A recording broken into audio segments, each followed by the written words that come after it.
নমস্কার বন্ধুরা, লিপিকা রান্নাঘরে আজকে নদীর দেখছো মাছগুলো, মোরলা মাছের রান্নার রেসিপি নিয়ে চলে এলাম। এই দেখো, এটা আমার গাছের আর সিম, আর এদিকে বেগুন, এটা গাছের পালং শাক, মানে বাড়ির। এই দিয়ে আজকে রান্নার রেসিপি করব। তো চলো রান্না করা যাক। প্রথমে কড়ার তেল গরম হতেই আমি মাছটাকে পরে করেছি, আগে আমি আমাদের পালং শাকের ঘন্ট করেছি। তেজপাতা, শুকনো লঙ্কা, জিরে দিয়ে দিলাম। তারপরে দেখো পেঁয়াজ দিয়ে দিয়েছি। পেঁয়াজ দেওয়ার পরে দেখো বন্ধুরা, পেঁয়াজটাকে একটু ভাজার জন্য রাখবো, 2-1 মিনিট ভাজতে হবে।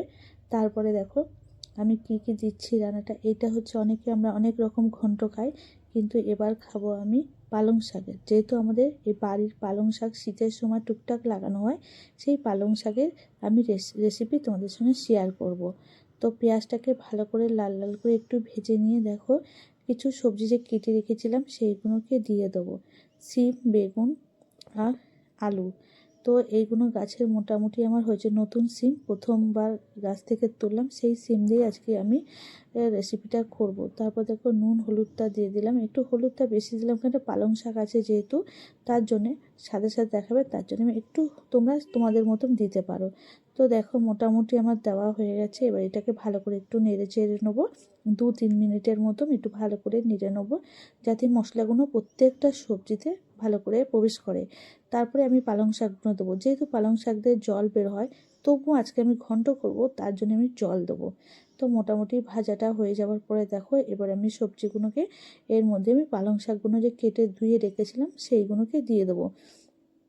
এই দেখো পালং শাক কুচাতে হয়নি, যেহেতু একদম নরম তরতাজা পালং শাক, তার জন্য সেইগুলোকে দিয়ে দেবো। এবার পালং শাকটাকে, আলুগুলো, সবজিটাকে ভালো করে কষে আমি জল দিয়ে দিয়েছিলাম, সেটা তোমাদের সঙ্গে শেয়ার করে নিই। দেখো জল দেওয়ার পরে পুরো এরকম পালং শাকের ঘন্টটা হয়েছে, ধুঁয়া ওটা একদম গরম গরম ভাতের সঙ্গে কিন্তু জমে যাবে। এটা তুমি রুটিতেও খেতে পারবে, খুব সুন্দর হয়েছে, খুব দারুণ।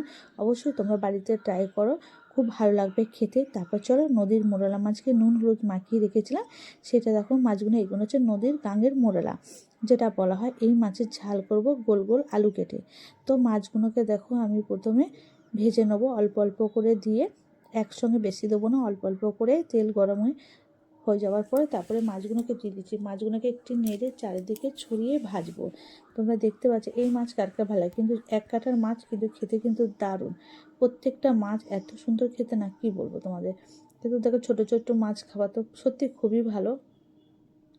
এবার মাছগুলোকে আমি হালকা, বেশি ভাজবো না, হালকা একটু কিছু সামান্য ভেজে নেবো, কারণ এই মাছটা বেশি ভাজলে ভাল লাগে না, একটু সামান্য হালকা ভাজলেই ভাল লাগে।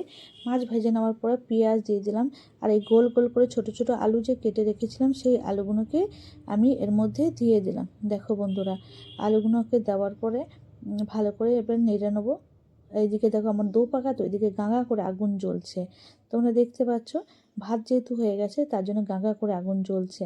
তো যাই হোক, এদিকে আমি আলুটাকে বসে দেবো, টমেটোটা দিয়ে দিলাম। টমেটো দেওয়ার পরে বন্ধুরা দেখো এবার কাঁচা লঙ্কাও দিয়ে দিয়েছি, আর মশলার মধ্যে আমি জিরে, আদা, রসুন বাটা দিয়েছি। তোমরা তোমাদের মতন ঝাল দেবে, আমি যতটা অল্প ঝাল দিই, তোমরা পারলে একটু বেশি লঙ্কা দেবে, নাহলে খেতে কিন্তু আরও দারুণ লাগে। আর বসা বসা তরকারি এই সময় কিন্তু সুন্দর লাগে। একটু যেটা মশলা ছিল সে বাটি ধোয়া জলটা দিয়ে দিলাম, কষে এবার বসিয়ে দিলাম যতক্ষণ এটা ফুটার পরে মাছগুলোকে দিয়ে দিয়েছি। দেখো মাছগুলো দেওয়া তোমাদের দেখায়নি, তো মাছগুলোকে দিয়ে দিয়েছিলাম। আলু সেদ্ধ হয়ে যাওয়ার পরে ঝোল ফুটার পরে মাছগুলোকে দিয়ে দিয়েছিলাম। দেখো হয়ে গেছে।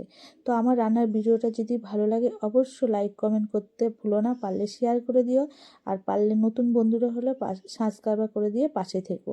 আর ভিডিওটা দেখার জন্য অসংখ্য ধন্যবাদ। আবার নিয়ে চলে আসবো তোমাদের সামনে আমি অন্য রকম রান্নার ভিডিও। তো বাই বাই বন্ধুরা।